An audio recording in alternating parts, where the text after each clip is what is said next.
They were laughing on Friday, the man whispered to the cold marble. How can children who laughed on Friday be gone by Sunday? Ethan Carter knelt in the cemetery, his tailored black coat soaked through by morning dew, his wealth meaningless against the gray stone bearing the names of his twin sons. Beside him, his wife Claire pressed her forehead to the grave, her shoulders shaking, her sobs breaking the silence like glass. 3 months ago, Noah and Lucas, 5 years old, strong, full of life, had been declared dead. Natural causes, the doctors said. Clean words, empty words. Ethan was a man who could buy solutions. Hospitals listened when he spoke. Lawyers returned his calls in seconds. But standing there, staring at 2 smiling faces etched into stone, he felt smaller than he ever had. Something inside him refused to accept it. Children don't just vanish. Then, a voice cut through the grief. "Mister, they're not here." Ethan looked up, startled. A little black girl stood a few steps away, barefoot, dress torn, eyes wide but steady. Her name, he would soon learn, was Aaliyah. She pointed toward the grave, then back toward the road. "Your boys," she said, softly, almost afraid of the truth herself. "They're alive. They live where I sleep." The world tilted. Claire gasped. Ethan's heart slammed against his ribs. 5-year-old twins, an orphanage, a child with nothing to gain and everything to lose by speaking. In that moment, grief cracked open into something sharper, hope mixed with terror. Because if Aaliyah was telling the truth, then their sons hadn't died. They had been taken, and nothing about Ethan Carter's life would ever be the same again. Ethan rose slowly, as if the air itself had turned to glass around him. "What did you say?" His voice came out hoarse and rare, barely louder than the wind moving through the cemetery trees. The girl didn't run, she didn't smile, she didn't beg. She just stood there, small shoulders tense, hands clenched at her sides like she was holding on to courage with everything she had. "They're not dead," she repeated. "I know their names, Noah and Lucas. They sleep on the mattress next to mine." Claire staggered to her feet. How do you know their names?" she asked, one hand pressed to her mouth, eyes wide with fear and hope colliding all at once. The girl swallowed. "Because of the bracelets," she said. "Blue for Noah, green for Lucas. They cry at night. They call for their mom." Something inside Ethan cracked, clean, sharp, and final. His knees weakened, and he grabbed the edge of the gravestone to stay upright. No stranger could invent details like that. No child would carry this kind of terror in her eyes for a lie. "Where?" Ethan whispered. "Where did you see them?"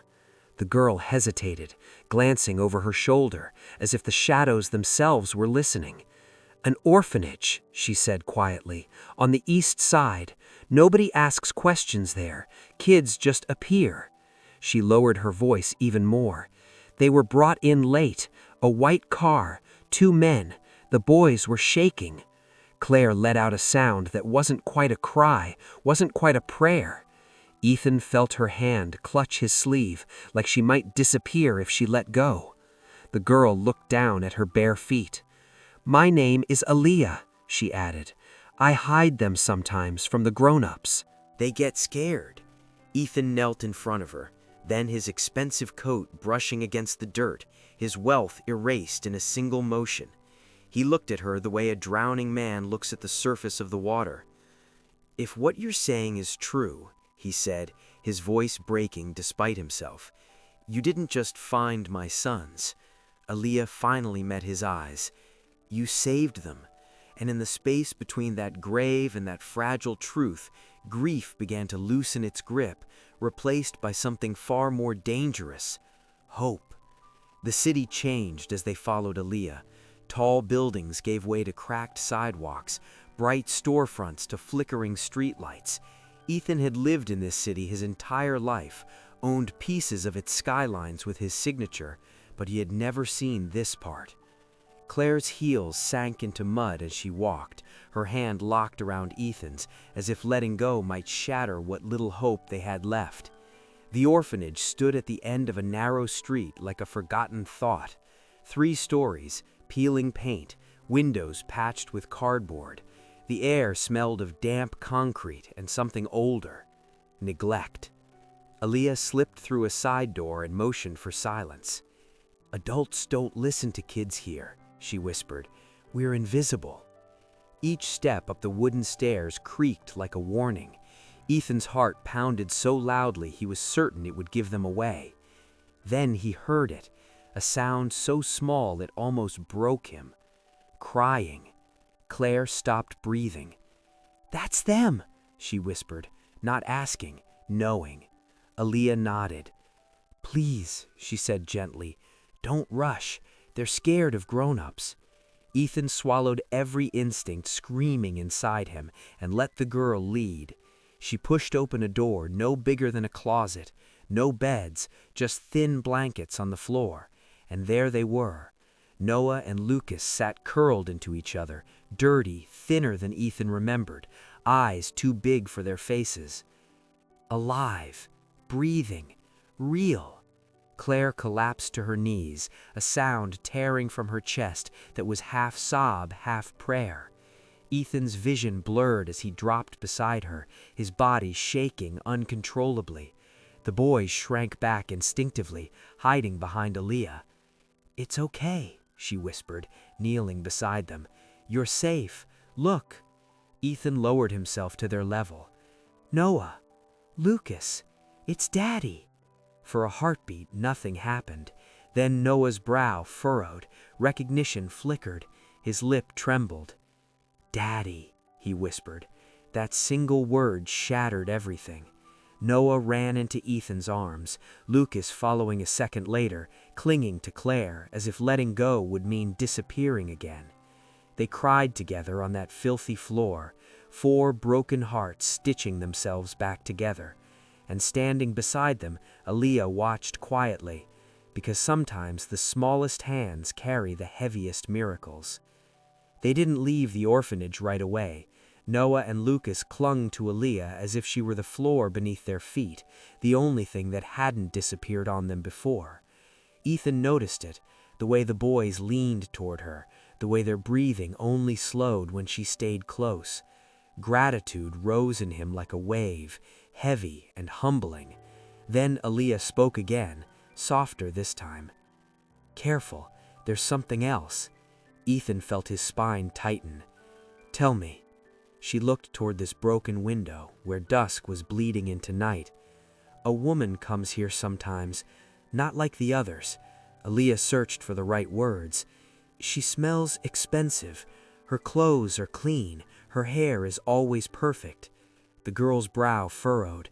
"She cries at the gate, but not like sad people cry, like scared people." Ethan felt the blood drain from his face. Perfect hair, expensive perfume, controlled tears. Claire saw it hit him before he spoke. "Ethan," she whispered.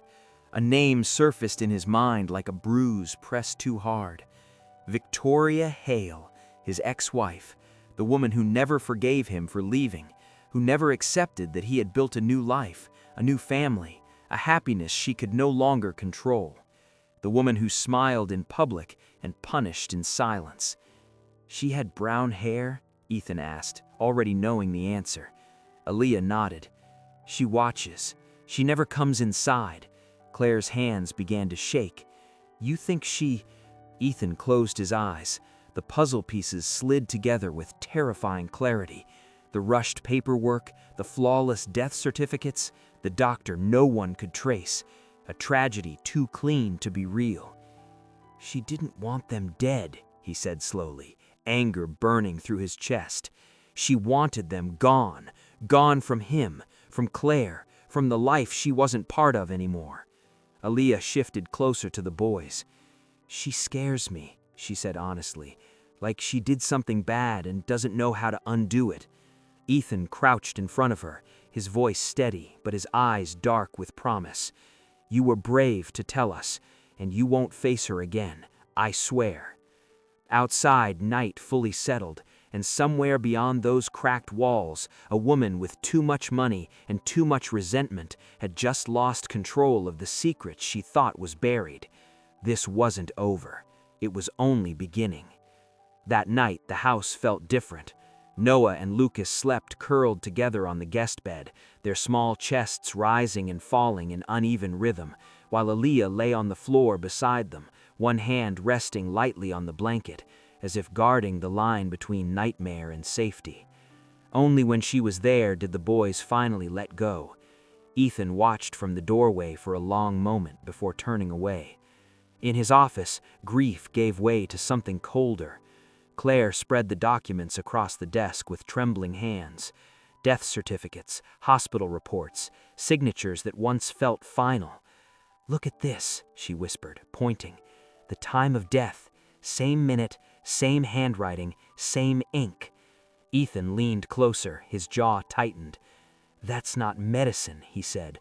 That's choreography. They searched the doctor's name. Nothing. No medical license, no registry, no trace. A man who didn't exist had pronounced their sons dead. Claire's breath caught. Ethan, this was planned. His phone buzzed. One message, unknown number. You should have let it go. The words burned into his screen. Claire went pale. They know. Ethan stood slowly, rage moving through him like a current. He made the calls. His lawyer, a private investigator, an old friend in the police department. Power, influence, favors owed. For the first time since the cemetery, his resources had purpose again. The next morning, they went to the hospital. The administrator's smile was tight, too tight. Those files, he stammered, clicking through screens, they appear to be missing. A system error? How convenient, Claire said sharply. Ethan didn't raise his voice. He didn't need to. People don't vanish, he said quietly. Files don't delete themselves, and lies always leave fingerprints. Outside, the city moved on like nothing had happened, but Ethan knew the truth now. Someone had forged death to steal life. Someone had signed his sons into silence and expected him to grieve politely, to move on, to accept the impossible. He thought of Aaliyah, barefoot, brave, carrying truth no one asked her to carry. And as Ethan Carter looked at the skyline he once ruled, one thing became clear. This wasn't about loss anymore. This was about exposure, and the truth was coming for everyone involved. They went back to this orphanage with daylight lawyers, guards, and a sense of urgency that tasted like metal in Ethan's mouth. Aaliyah held Noah and Lucas close as the adults searched the building, room by room. "Stay here," she whispered to them. "My hiding place. It's safe." The boys nodded, trusting her the way children trust someone who never leaves. Minutes later, the shouting stopped. Ethan returned to the room first, and the air dropped out of his lungs. The blankets were gone. The corner was empty. A sharp burn smell lingered, wrong and recent. Claire's hand flew to her mouth. "No!" she breathed. "No, no, no!" Ethan rushed forward on the floor. Boot prints, large, heavy drag marks scored the dust like a violent signature. And there, caught on a nail, a strip of torn fabric, Lucas's shirt. "They took them again!" Ethan said, his voice shaking with fury. "They took all of them!" The investigator crouched, tracing the marks. "They went toward the restricted wing. No staff goes there." Ethan didn't wait. The corridor was dark, choked with debris and rats scattering at their feet. Claire followed, breath ragged, fear burning into resolve. Every step echoed with the same thought. "I failed them again." Then muffled crying. They burst into a forgotten room. Noah, Lucas, Aaliyah, tied, shaking, alive. Before Ethan could move, a masked man bolted for a broken window, disappearing into the alley beyond. Ethan dropped to his knees, ripping the ropes free, pulling the children into his chest as if he could fuse them there by force alone. He said we'd disappear again, Noah sobbed. Aaliyah trembled but stood tall. I didn't let go, she said. I promised. On the floor, near where the man had stood, lay a small object that caught the light, a gold brooch, initials engraved, V.H. Claire picked it up with shaking fingers. Victoria, she said, certainty hardening her voice. It's her! Ethan looked at his children, at Aaliyah, and something settled in his eyes. This wasn't fear anymore. This was war, and he was done running. They didn't make it 10 steps into the parking lot before the trap closed. A white car slid in front of them, tires crunching over gravel, blocking the exit like a final answer. The engine purred calmly, confidently. The driver's door opened. Victoria Hale stepped out. She looked flawless, tailored coat, polished heels, hair smooth as glass, not a single strand out of place. Only her eyes betrayed her, hollow and cold, like a house long abandoned. Ethan, she said lightly, as if greeting him at a charity gala, you were always so dramatic. Ethan moved instinctively, placing himself between her and the children. Noah and Lucas clutched Aaliyah's hands. Claire felt her body shake, not with fear, but with rage. You did this, Ethan said, his voice low and steady. You forged their deaths. You stole my sons. Victoria smiled. Not denial, not shame. Of course I did. She tilted her head. You took my life apart piece by piece. I simply returned the favor. Claire stepped forward. They're children, she said, tears burning her eyes. You turned their lives into paperwork, graves, trauma. They weren't supposed to die. Victoria snapped suddenly, the mask cracking. They were supposed to disappear, somewhere I could control, somewhere you couldn't reach. Aaliyah's grip tightened. Victoria glanced at her with open contempt, and this little girl ruined everything. Before Ethan could speak, sirens screamed into the night. Red and blue lights flooded the lot. Police cars surrounded them. Doors slammed. A familiar voice called out, Victoria Hale, you're under arrest. Victoria's smile returned, thin, sharp. You think this ends me? She whispered as handcuffs closed around her wrists. I have money, lawyers. Ethan met her gaze, unflinching. I have the truth, he said, and my children alive. As she was led away, Noah buried his face in Ethan's coat. Lucas clung to Claire. Aaliyah stood quietly, shoulders trembling, but she didn't cry. The danger was over. The damage was not. But under the flashing lights, with truth finally breathing in the open air, one thing was certain. She had lost, and they were still standing. The truth didn't surface all at once. It bled out slowly, painfully, like a wound that could no longer stay hidden. Within days, the investigation unraveled everything Victoria had buried under money and influence. The fake doctor never existed. The signatures were traced. The hospital staff who had been paid to look away began to talk, some out of fear, others out of guilt that had kept them awake at night. Surveillance footage appeared. Phone records connected names. The story collapsed in on itself. Victoria Hale was charged with fraud, conspiracy, child abduction, and obstruction of justice. In the courtroom, she sat perfectly still, spine straight, face composed. Noah and Lucas were not there. Ethan refused to let them see her again. Some evils didn't deserve a child's memory. Aaliyah sat between Ethan and Claire, her feet barely touching the floor, hands folded in her lap. She didn't understand every word, but she understood enough. She watched as the woman who had once terrified her was no longer powerful, just exposed. When the sentence was read, 30 years, the room exhaled. Victoria didn't cry. She didn't scream. She simply turned and looked at Ethan one last time, searching for something. Control? Regret? Mercy? She found none. Outside the courthouse, cameras flashed. Reporters shouted questions, but Ethan said nothing. He only knelt in front of Aaliyah and spoke softly. you told the truth when it mattered," he said. "Because of you, this ends." She nodded, eyes shining, not with pride, but relief. That night, back home, the house was quiet in a new way. Not hollow, not broken, peaceful. Noah and Lucas slept deeply for the first time in months. Claire sat on the edge of their bed, long after they drifted off, brushing hair from their foreheads, whispering promises she intended to keep.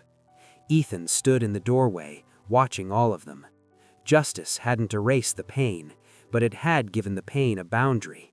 And sometimes, that's how healing begins. Not when the past disappears, but when it finally loses its power. Months later, the sound of laughter returned, soft at first, like something unsure it was allowed to exist. Ethan stood in the backyard as Noah and Lucas took turns on the swing, their feet kicking at the air, their laughter uneven but real. The scars were still there, nightmares that woke them crying, sudden flinches at loud noises, but therapy was helping, love was helping more. Claire spread a blanket on the grass, sunlight warming her face as she watched them. She smiled the way people do when joy feels fragile, when they're afraid it might disappear if they look at it too hard. And then there was Aaliyah. She sat at the edge of the blanket, wearing a simple yellow dress that still felt strange against clean skin, holding a melting popsicle with both hands. Her hair was neatly braided now, her shoes fit, but sometimes she still looked around as if waiting for someone to tell her it wasn't hers to keep. "Mr. Ethan?" she asked quietly. He turned. "Yeah, sweetheart? Am I really staying?" A question hit him harder than any courtroom verdict ever had. Ethan knelt in front of her grass, dampening his knees, and met her eyes, the same eyes that had stood unblinking in a cemetery when truth was too heavy for most adults to carry. "You stayed when others walked away," he said gently. "You protected my sons when you had nothing. You told the truth when it was dangerous." His voice softened. "If you want to, this is your home." Aaliyah's breath caught. "Forever?" Claire joined them, placing a hand on the girl's shoulder. "Forever," she said. Aaliyah didn't cry right away. She just nodded slowly, like someone afraid joy might be a trick. Then Noah ran over and grabbed her hand. "Come push us," he said. "You're family." That's when she broke. Later, as the sun dipped low, the four of them sat together on the grass, stitched together by loss, bound by survival, held together by choice. It wasn't the family anyone planned, but it was the one that stayed. And sometimes that makes all the difference. Sometimes healing doesn't arrive with thunder. Sometimes it comes quietly, barefoot, unnoticed, carrying truth no one asked for. Ethan often thought about that morning in the cemetery, how a child with nothing but courage changed the direction of an entire family. Looking at Aaliyah now, laughing as Noah and Lucas chased fireflies across the yard, it felt unreal that the same girl once slept on concrete and guarded frightened twins in the dark. Pain hadn't vanished. Some nights were still hard. Some memories still hurt. But the house no longer felt like a place haunted by loss. It felt alive. Ethan learned something money never taught him. The people who save us rarely look powerful. They don't wear suits, they don't have influence, they don't even feel safe themselves. Yet they stay. They speak when silence would be easier. They protect when others turn away. Aaliyah didn't just help bring 2 children home. She reminded grown adults what courage really looks like. And maybe that's the truth we forget too often in real life. The greatest miracles don't come from strength, they come from compassion. Never underestimate the impact of one brave voice. Sometimes you are the only one who sees the truth. Sometimes you are the only one who can speak up. And sometimes doing the right thing, even when you're afraid, changes more lives than you'll ever know. If this story touched something in your heart, let me know in the comments. Where are you watching from, and what part moved you the most? And if you believe stories like this still matter, like the video, subscribe to the channel, and share it with someone who needs hope today. Because maybe, just maybe, you were meant to hear this.